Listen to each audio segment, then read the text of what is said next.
Assalamualaikum warahmatullahi wabarakatuh. Pada video ini saya akan menjelaskan secara singkat mengenai klasifikasi ahli waris dalam hukum waris Islam yang menjadi bagian-bagian dalam kajian fikih muamalah faraid.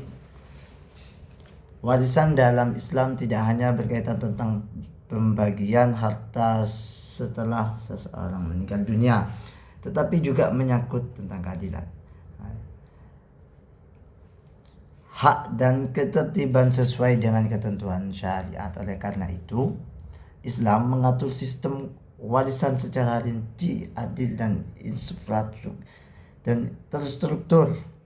Secara umum, ahli waris dalam Islam diklasifikasikan berdasarkan 3 jalur utama. Yang pertama adalah ahli waris dari jalur nasab, yaitu hubungan darah.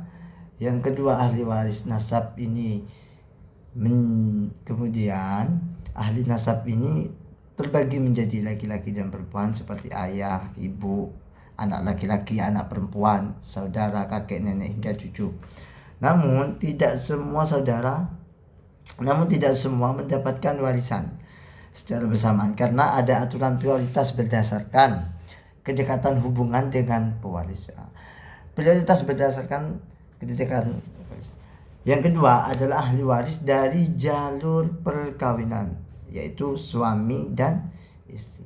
Suami atau istri berhak mendapatkan warisan selama pernikahan dilakukan secara sah menurut syariat Islam.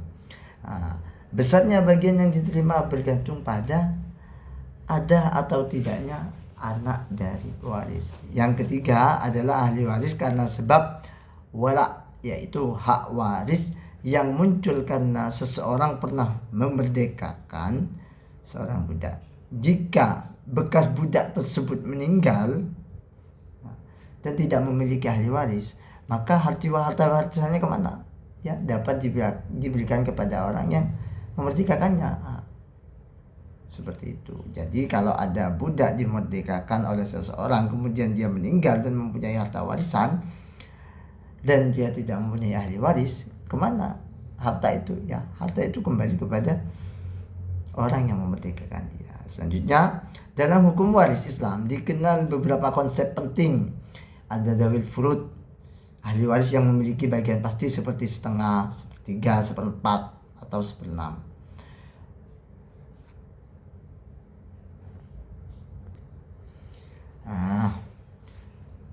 Selanjutnya adalah hukum waris dikenal beberapa konsep penting. Ada dawil furud adalah ahli waris yang memiliki bagian pasti seperti setengah, sepertiga, seperempat, seperenam dan sebagainya yang sudah ditentukan dalam Al-Quran dan hadis. Setelah bagian dawil furud dibagikan, sisanya kemana? Maka sisanya akan kembali kepada asobah, yaitu ahli waris yang menyebabkan sisa harta. Asobah sendiri terbagi menjadi 3 bagian: asobah binafsih, bighairih, dan asobah mal ghair. Tergantung pada hubungan dan kondisi ahli waris yang ada.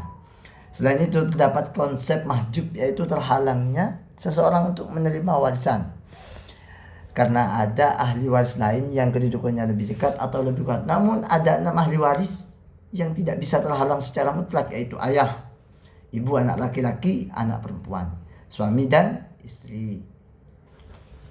Terakhir, Islam juga mengatur perbedaan bagaimana waris antara laki-laki dan perempuan. Perbedaan ini bukan bentuk ketidakadilan, bukan, melainkan disesuaikan dengan tanggung jawab dan kewajiban masing-masing dalam kehidupan. Sekian untuk pembahasan tentang fikih muamalah faraid untuk yang pada video kali ini. Assalamualaikum warahmatullahi wabarakatuh.